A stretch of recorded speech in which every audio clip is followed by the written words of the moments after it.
আসসালামু আলাইকুম।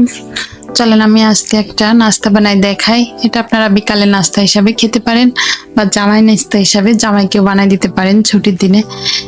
আমি কিভাবে বানালাম চলেন আপনাদের সঙ্গে শেয়ার করি। আমি এখানে একটা আলু কুচি করে নিয়েছি আর নিয়েছি একটু গাজর কুচি। এর ভিতরে দিয়ে দেবো একটু মরিচ কুচি। মরিচটা আপনারা আপনাদের স্বাদ মতো নেবেন, কাঁচা মরিচ দিতে পারেন, এখানে মরিচের গুঁড়াও অ্যাড করতে পারেন চাইলে বাড়া। আমি দিয়ে দিচ্ছি একটু কাঁচা মরিচ কুচি আর একটু পেঁয়াজ কুচি আর একটু ধনেপাতা কুচি দিয়ে স্বাদ মতো লবণ দিয়ে দিলাম। দিয়ে আমি এটা হাত দিয়ে মাখাই নিব। এই নাস্তাটা কিন্তু বানাই খেলে খুবই সুস্বাদু লাগে। আপনারা এইভাবে একবার ট্রাই করে দেখবেন।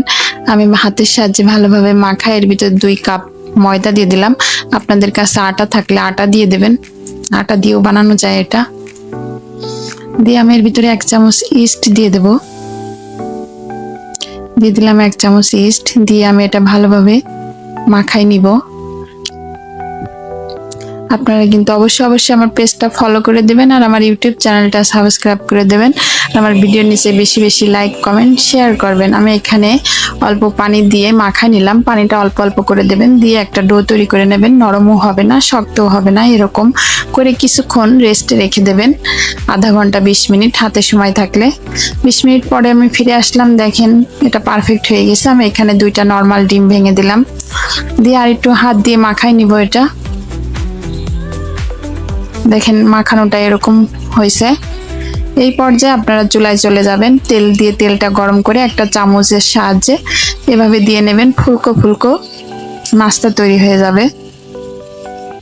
দেখেন কতটা মজাদার নাস্তা তৈরি হয়ে গেল। আপনারা চাইলে কিন্তু এর সঙ্গে হলুদও মিশাইতে পারেন বা একটু চিনি দিয়েও বানাইতে পারেন, ঝাল মিষ্টি হবে।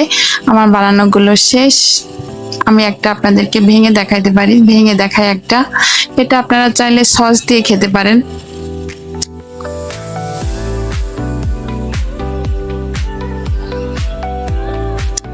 আপনারা অবশ্যই আমার পেজটা ফলো করে দেবেন আর আমার ভিডিও বেশি বেশি শেয়ার করবেন। দেখেন আমি একটা ভেঙে দেখাই। এটা কিন্তু উপরে ক্রিস্পি, ভিতরে নরম তুলতুলা, খেতে খুবই মজা লাগে। আমি একটা ভেঙে দেখাচ্ছি। দেখেন ভিতরে কিভাবে ফুলে ফুলে গেছে। খুবই মজাদার খাবার। নাস্তাটা আপনারা বাচ্চাদেরকেও দিতে পারেন। আজকে এই পর্যন্ত। আপনারা সবাই ভালো থাকবেন। আল্লাহ হাফেজ।